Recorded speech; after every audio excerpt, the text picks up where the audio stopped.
one of the first things you would do in London is to find a place to keep your head because nobody is willing to keep you in their house. Oh.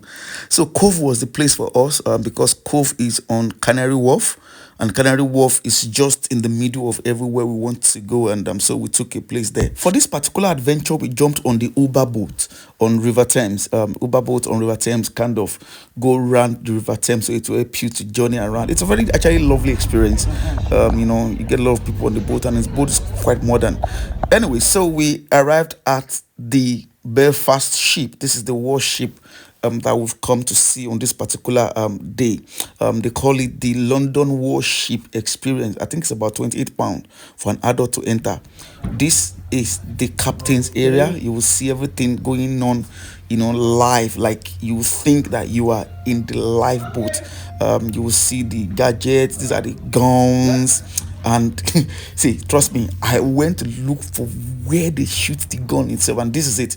You need to sit down there. You are rolling that to send out Rojo Soriota, sending out the.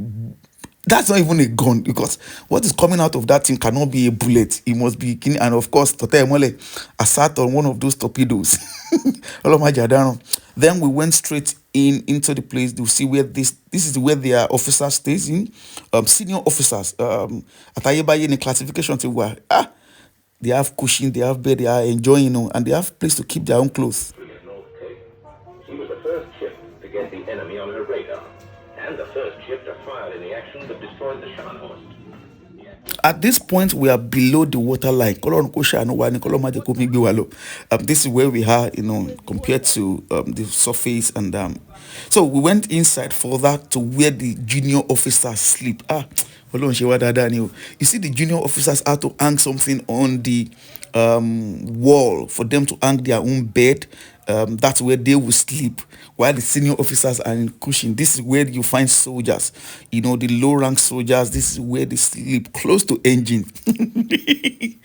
But the senior ones, they have their own TV, they have everything. Trust me. In this life, you want to be at the top. But of course, everybody cannot be at the top. You have to start from the down up. But this is where the junior officers sleep. Then we move into their kitchen.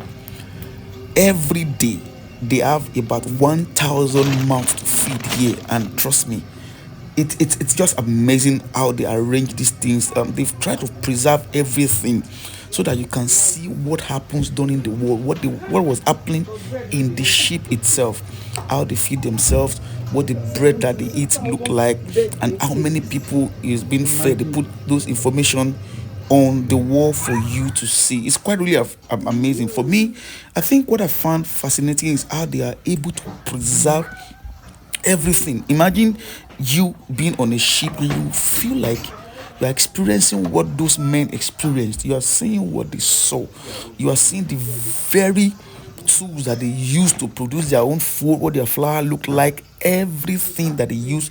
You can see it yourself. Then they take it a step further by showing you what happened there. The actual videos of the men, the soldier, 5,600 sausages over sausages per week. That's a lot of food. And they allow you to simulate to cook and see if you are able to get. It's just a lot of fun, trying to make tourism out of what was, a downtime in human history. You get to learn what happened, you get to see what happened, feel what happened, and you can get to, maybe have a feel of a part of history, and you get to see the videos and learn about what happened, how many food they served, how many people they served, what happened in the kitchen. You get to see the actual video of what happened, in that part of history in the Belfast warship. As expected, they bake a lot of cake on the ship.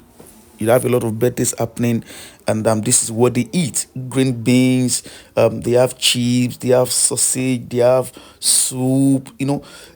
Exactly what you expect them to eat while on the ship. And I'm told they ate a lot of meat as expected for soldiers because they have a working refrigerator. Like, you see, the beautiful idea about this ship is that they preserved everything for you to see, touch, and feel. You get to touch some of the equipment, you see the margarine, you see almost everything. Now, this is some of the things that they use on the ship. Of course, I see I help them to carry it and feed. Is it supposed to be a sale? What? Then we went to the store to see where they keep their raw materials in terms of food, and you notice there's a cart in the store.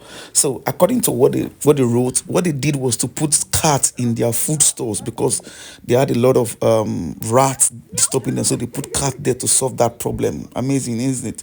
We came back to the bakery. Of course, food is very important to see how they ate.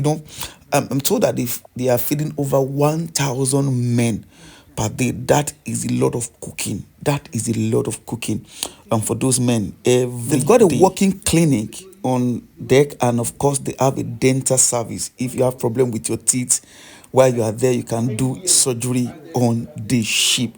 So this is the dental's office. Then this is the sick bay. Yes, if you are sick, this is where you come to report yourself for sickness, take some drug. In that place is their theater room. If you have problem, that's where they will operate, on you. Of course, as expected, for soldiers fighting, that's a stretcher they will use to carry them into that particular bed for surgery or for them to recover. This is the doctor's office, I'm told. The United Nations deployed forces to liberate South Korea and push back the North Koreans. The Royal Navy were called into action, and Belfast rearmed and set sail for Korean waters. And this is me pressing 102, even though I don't know what I'm pressing. They got the church on the ship. See, so many things are on the ship that are quite fascinating. If you are in London, be sure to check it out.